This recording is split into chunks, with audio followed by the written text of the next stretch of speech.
ஒரு 2 spoon oil ஊற்றிக்கணும். Sunflower refined oil எது வேணாலும் ஊற்றிக்கலாம்.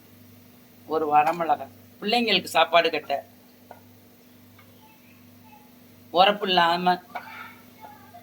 வெங்காயம், பெரிய வெங்காயம் சின்ன வெங்காயம் எது வேணாலும் போட்டுக்கலாம். வெங்காயம் நல்லா வதங்கணும். வெங்காயம் இந்த அளவு வதங்கினோன்னே தக்காளி ஒன்று போடணும்.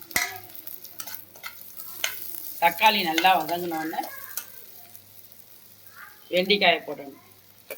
இது 2 குழந்தைங்களுக்கு கட்டுற மாதிரி போடுறேன். நீங்கள் வேணும்னா நிறையா போட்டுக்கலாம். 5 பிள்ளைங்களுக்கு கட்டுற மாதிரி அது மாதிரி இருந்தால்.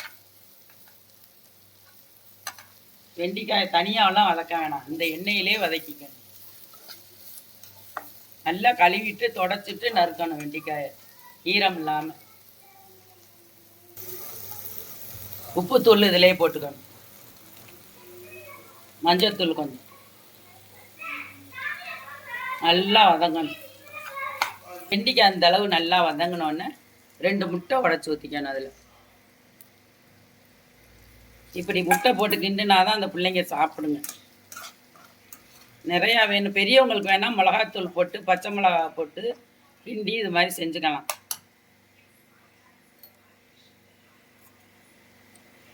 உரப்புக்கு மிளகு ஜீரகத்தூள் 1/2 ஸ்பூன் போட்டால் போதும். அதுக்கு மேலே எதுவும் தேவையில்லை.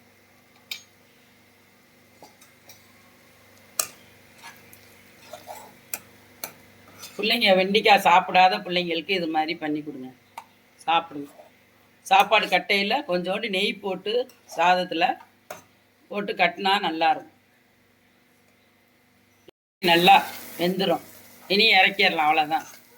சாப்பாடு கட்டையில் தக்காளி தோலை எடுத்துட்டு கட்டணும். லஞ்சு கட்டையில்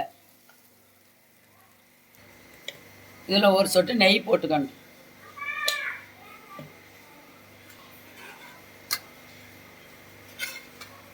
வெண்டைக்காயும் முட்டையும் இதில் போடணும் சாதத்தில்.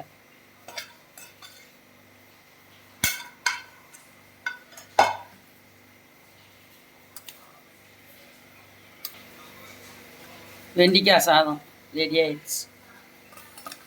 இந்த வீடியோ பிடிச்சிருந்துச்சுன்னா லைக் பண்ணுங்கள், ஷேர் பண்ணுங்கள், சப்ஸ்கிரைப்.